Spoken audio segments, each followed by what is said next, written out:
Olá, sou professora de História, me chamo Simone Terra.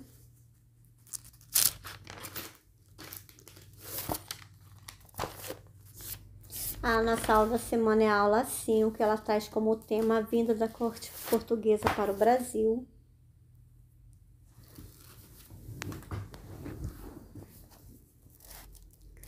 A vinda da corte real portuguesa, ou período joanino, né, ele pode ser chamado assim também, né, ele culminou no desembarque da família real em janeiro de 1808, né, no Rio de Janeiro, né. E junto com a família real vieram a sua comitiva, composta por rei, rainha, família, nobres, juízes, funcionários públicos, padres, militares, né, e outros, né, que se aproximou mais ou menos em 15 mil pessoas, né, trazidas para o Brasil junto com a família real. E não só vieram pessoas junto com a família real, também nesse processo foi transferido a sede do governo português, né, trazendo seus arquivos, bancos, bibliotecas, né, e outros, e assim transformando a colônia em metrópole portuguesa. E essa vinda da família real portuguesa, ela está intimamente ligada à decisão tomada por Napoleão Bonaparte lá no continente europeu, quando ele emitiu um decreto chamado Bloqueio Continental, que proibia que diversos países europeus comercializassem com a Inglaterra, que estava sob a regência do príncipe de Gales, o Jorge. Segundo devido às complicações mentais de seu pai, o rei Jorge III, né, assumia o comando do país. Nesse decreto, estava estabelecido que os países que viessem a desobedecer as ordens de Napoleão corria risco de ameaça de invasão das tropas francesas sobre o seu comando, né? O intuito, né, de Napoleão Bonaparte era isolar economicamente a Inglaterra dentro do próprio continente europeu, ou seja, atingindo assim as suas finanças.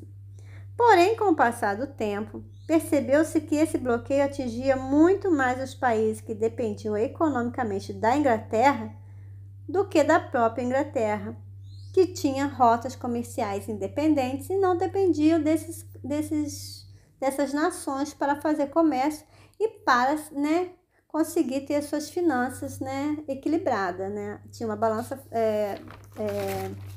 comercial favorável, né, bem ativa, não precisava desses países, né? E esse bloqueio, ele deixa Portugal em maus lençóis, ou seja, né, Portugal precisava manter comércio, né, com a Inglaterra. E esse bloqueio continental, né, colocava o príncipe regente Dom João VI em uma má situação. Ou ele obedecia a Napoleão, ou corria o risco de ter suas terras invadidas, né, e seu reino. Porém, esses acordos com a Inglaterra, né, entre Portugal e Inglaterra, eram muito antigos, mas muito antigos mesmo. Acordos anteriores até mesmo ao Tratado de Mentelis, em 1703, também conhecido como Tratado de Vinho e Pão, né? Então, quer dizer, não era uma coisa assim de pouco tempo, era de muito tempo, e ficaria muito feio para Portugal não continuar, né, fazendo comércio, né, e obedecendo a Napoleão Bonaparte. Porém, né, os riscos eram grandes, né? Sendo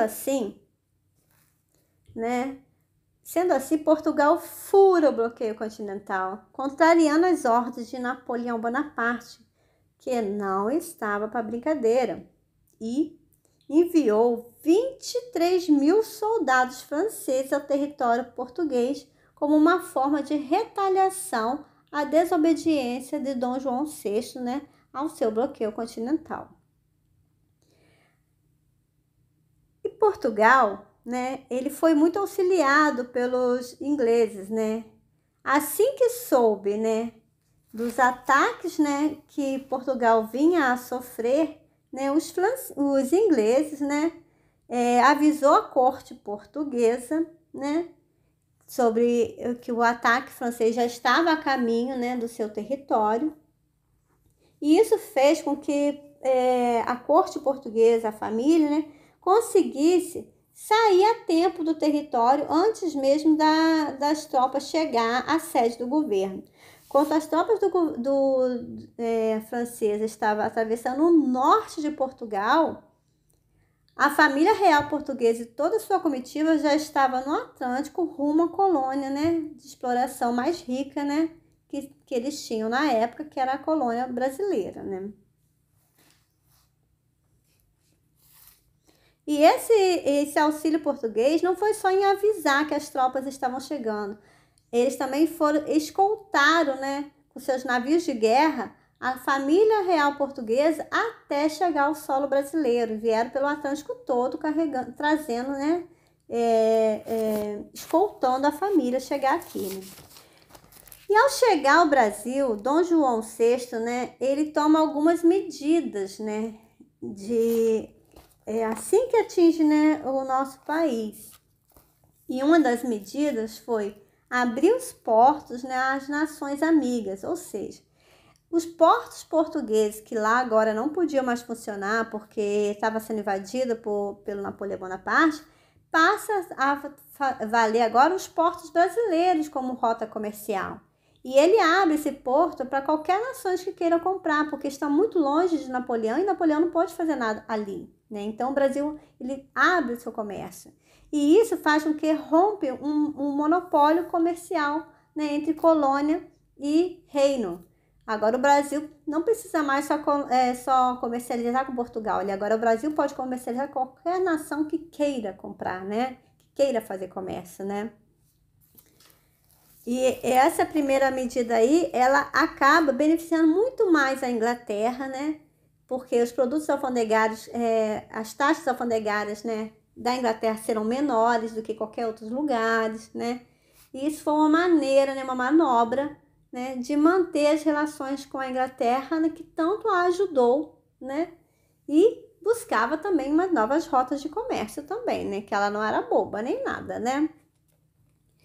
Mas para conseguir colocar esse povo todo que veio, né, para o Rio de Janeiro, que era uma capital, que era um lugar simples, né, era uma colônia, não tinha estrutura para receber esse povo todo, né, tiveram que fazer vários investimentos no Rio, né, como foi criado o Banco do Brasil, a Casa da Moeda, o Jardim Botânico, o Teatro Real, a Biblioteca Real, a Imprensa Real, ministérios, tribunais e outros, né, tudo para transformar a cara do colônia e uma cara de metrópolis, né, para deixar parecida com uma sede de governo, né. Isso acaba alterando, né, tanto o cotidiano cultural como o urbanístico do Rio de Janeiro, né, que se transforma praticamente em um outro lugar. O ambiente se transforma totalmente, né, deixa de ter a cara de colônia e passa a ter uma cara de metrópole, né, de cidade grande, né, de reino realmente, né.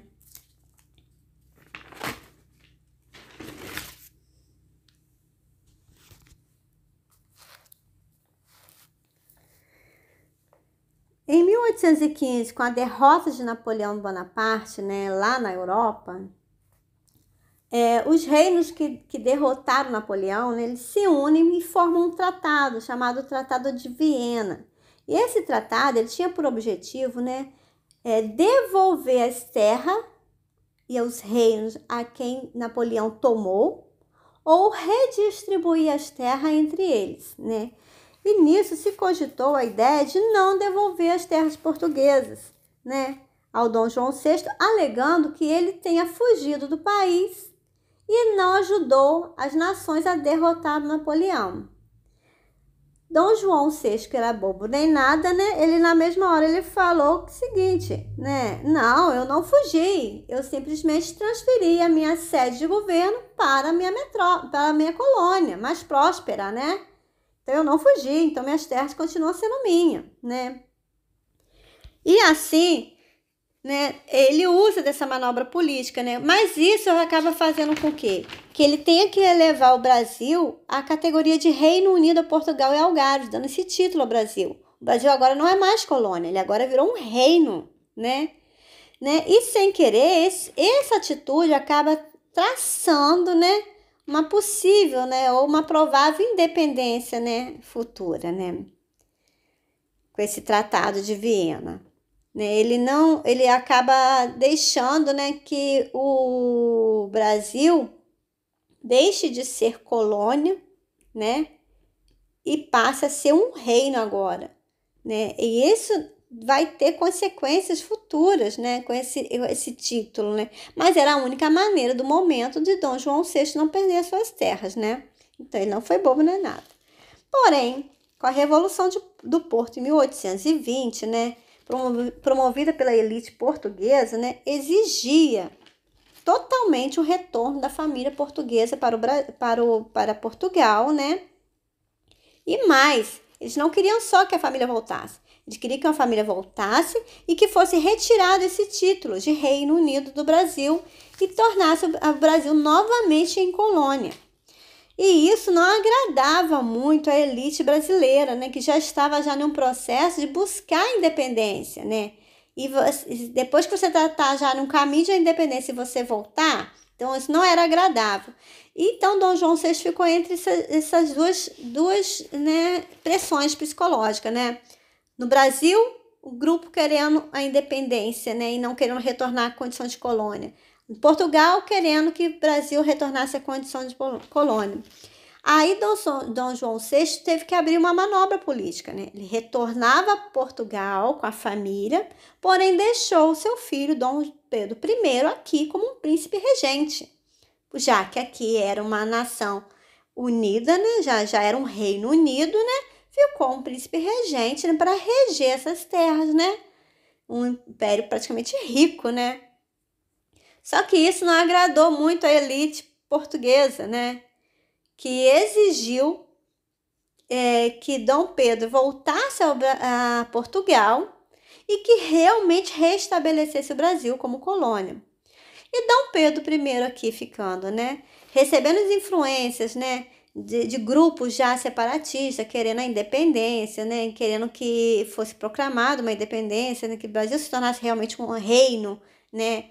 De liberdade, né? Que não tenha mais esse acordo com a sua colônia de seu reino de exploração. Né? Dom Pedro I faz o quê? Ele se sente pressionado pela elite portuguesa, querendo o retorno, e pela elite aqui, querendo a independência. Ele proclama a independência do Brasil em 7 de setembro de 1822.